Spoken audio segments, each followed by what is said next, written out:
nwaanyị ndị na-efegharị ka ụkpala na-ebugharị otele di ha sị ha mechie ọnụ ha apụta na-eche na-akụ ekpe.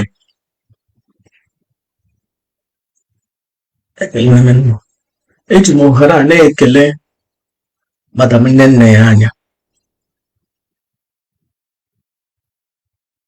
The woman, there is a woman behind every successful man. There is a woman. Madam Nnenne ya anya is that woman to Maazị Nnamdi Kanu. And then ekele Barrister Loy Ejimakor doing a top job. Seeing all this recharge card media warrior no against him for the past 2 years. I ekele Barrister Loy Ejimakor mmụọ nọ n'ala Igbo chekwa ya na-akwado ya. Ekelekwana m Nwanọnta wụ in charge of the legal team otu njikwu. Nwanọnta dịkwa wụkwa the next of kin Maazị Nnamdi Kanu otu njikwu. Ekelele m Chineke Chukwu chekwaa ya ka ọ na-eje eje na-ayọ ayọ maka ndị iro gbara ya okirikiri. Ndị iro gbara ya okirikiri asị ozu shiwushi enyi ka nwanne ala, enyi ka nwanne ala rie. Nwanọnta na nwanne nwoke Emmanuel ha kwuru na gidigba with Maazị Nnamdi Kanu, and I am standing with them. Chukwu chekwa ha gosi ha.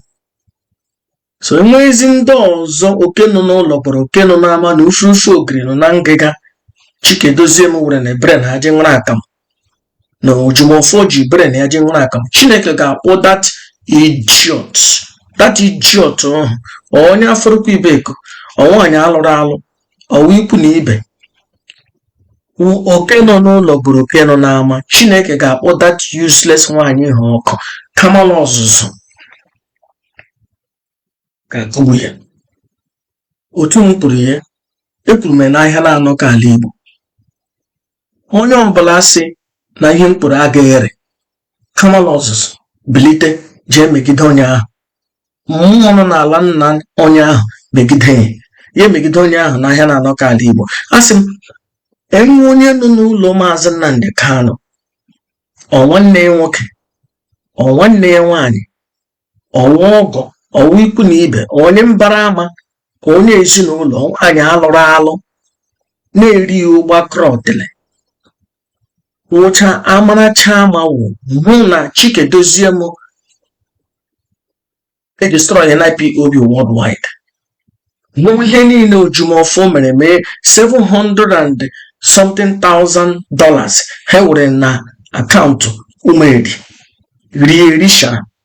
Hụcha ihe ndị na-epushu a narrative.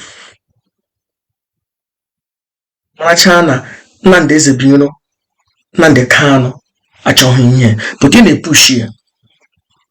Kamala ọzụzụ konye, Ekwensu konye, Amadioha konye, Udo konye, mmụọ nọ n'ala nna m iyi afọ konye,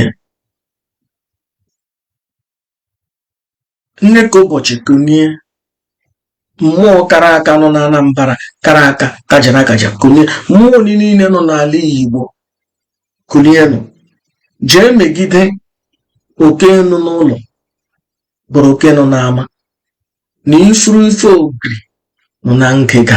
Onye ụchụ nọ n'ụlọ Maazị Nnamdi Kanu na-eri ya ụgbakọrọ otele ala megide ya. Onye ụchụ ka onye ụchụ mmụọ n'ala Igbo megide ya.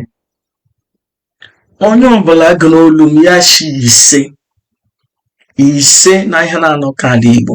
Onye ọbụla sị back to you ihe m kwuru ga-eme n'isi ya na ihe na-anọ ka ala Igbo. Ndị Igbo na ala Igbo na-agbaghara ala Igbo na-agbaghara. Agaghị m echefu na o nwekwara ofu nwaanyị na-eje n'ahụ Maazị Nnamdi Kanu nwanne Maazị Nnamdi Kanu time to time ọ na-eje ọ na-ewetakwa ozi ọma. Apart from that, enwee nwaanyị ọzọ na-eje nga ahụ na-eweta ozi na-achọ ime ka anyị filie ka anyị mara na Chikedozie mgbe ezigbo mmadụ na Ojiofor ezigbo mmadụ. Chineke ala chụma ya, ala Afọrịkwa Ibeko chụma ya, ala Igbo chụma ya, mmụọ nọ n'ala Igbo chụma ya gide ya.